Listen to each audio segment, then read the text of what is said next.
As we start the new year, many of us are eager to get back on track with our exercise and fitness goals after indulging in that holiday season, or maybe you just want to start exercising for the very first time in a while. Well, today we have Patrick Westervelt, a health and fitness specialist with Cone Health and Sagewell Health and Fitness. So let's just kind of start talking about it. For people who kind of fell off the fitness routine, and lots of people did over the holidays, they got plenty of company. They're having a little bit of difficulty getting back on track. How do you shake off the whole post-holiday slump thing? Yeah, the big thing to me is just getting active, whether you're a member of a gym or you're at home, just taking that time and dedicating that time slot to physical activity, whether that means going out for a walk if you have pets, or just stepping into the health and fitness center and just trying one or two things and just slowly build up from there. Yeah, just do something, right? You gotta do it. Okay, so for someone who's just starting out with exercise, or maybe they're just getting back into it after a really long time, what is the first step that you recommend? Again, it's that very first thing. However, you can hold yourself accountable, whatever that means for you. If you are making a plan, then make sure it's something you can do. Like, it's got to be realistic, it's got to be time driven, it's got to make sure that you're doing the proper steps to set yourself up for success. All right, let's kind of talk about that just a little bit more. Let's talk about how do we set up those realistic fitness goals that can really stick? Yeah, so it starts with being specific and a measurable goal, and then you just make sure that that specific goal is something that you can realistically attain, and then you use time to make sure that you're going to get there in a specific amount of time.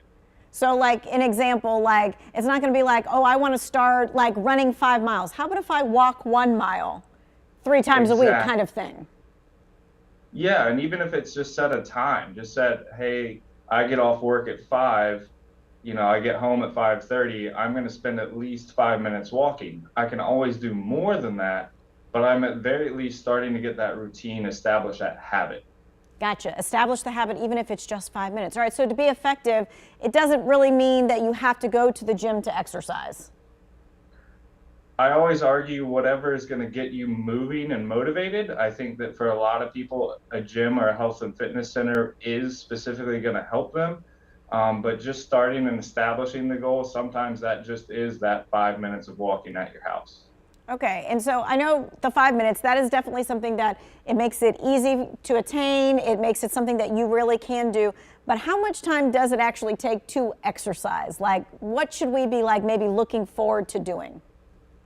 Yeah, so it's currently recommended about 150 to 300 minutes of exercise throughout the week, probably spaced out 3 to 5 times. Just making sure that you're getting that movement in a meaningful way. In a meaningful way. Kind of give me a little bit more about that. Yeah, so we do things all the time, like skipping the drive-through to walk into a restaurant of fast food.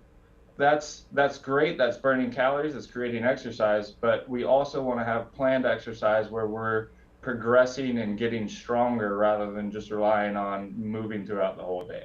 Okay, because I think a lot of people do that. They're like, well, I didn't exercise, but I walked up the stairs once today. Yeah, exactly that. So exercise has to be pre-planned to technically count. I would never shy away from skipping the drive-through and walking in. It's more just in order to get those rich health benefits, we need to be doing that pre-planned exercise and having a trainer help you hold accountable, whatever means you need to get that progressive overload. So once we started exercising, right, I know motivation is key. So what are some ways to keep motivated throughout the entire year, not just this first, month when we're all like gung-ho? I always suggest to people, like, first and foremost, just getting dressed to exercise is a good way to succeed. If you're coming into the health and fitness center, just walk through the doors. We're never going to discourage you from coming in.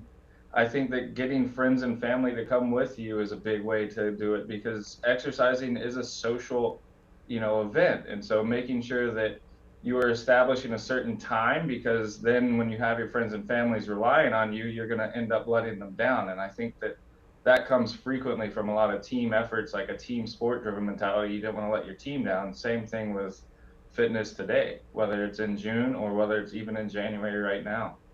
Yeah, accountability for sure. All right, so what are some small ways maybe that we can fit exercise into a busy day? I'm a big proponent. I'm really advocate for stepping away from your screen for a little bit each hour. And that's a great way that you could start. If you're already at work and you need to take a screen break, you can incorporate, okay, I'm going to spend 30 seconds doing some body weight squats. I'm going to spend 30 seconds just doing some heel raises, whatever it is. But just taking the time to step away and disconnect from the screens, even if you're at home on the couch watching TV, you can take a second, a commercial break would be perfect, and you can just do a small set of exercise that might have a big impact over time if you continue to do it. Yeah, I mean, it gets your blood moving for sure. I'm sure that clears your mind as well when you're physically moving. Definitely. Okay. It just, everything will feel better. All right, so if people have like a health challenge or maybe they have a previous injury, what are some approaches to getting active again that are safe for them? I think that's one thing that Sagewell Health and Fitness here at Cone Health really stands out with, because we have outpatient therapy on our fitness floor and we have an emergency department downstairs if things are not going well. But we also have a good team that really will help you get the tools you need to succeed based on what's happening in your personal life. I liked what you said at the beginning about we should get active with whatever we will do to make us active. But as we go through like this year, do we need to mix up the workouts or add variety? Definitely. I always say our body is really good at finding shortcuts as humans. We get really good at a certain range of motion and utilizing, we can overload it even though we aren't as strong as that weight might be. So I always like the saying, get uncomfortable, right? Try the new things with some support and make sure you know what you're doing and really throw that body off of its usual everyday established pattern. Okay.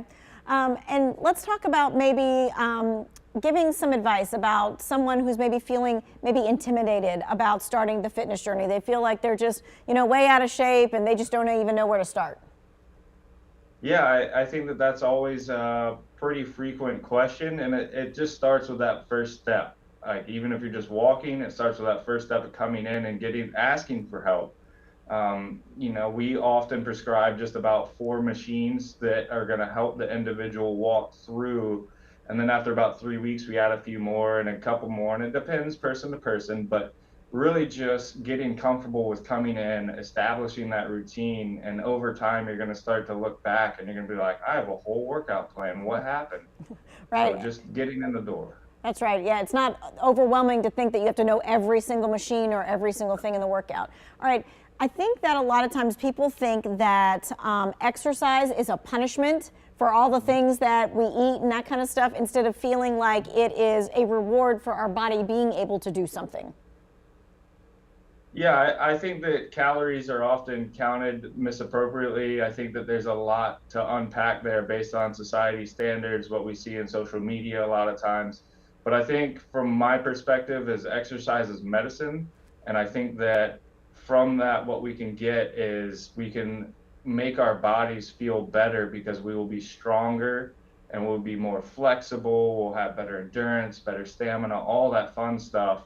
And, I always say the more you come into the health and fitness center or the more you're physically active, the more calories your body takes just to even lay in bed all day, even if you weren't physically active. So it's a twofold process. Okay. All right, we got about a minute left. You got any final thoughts on the importance of staying on track with exercise for a healthier you?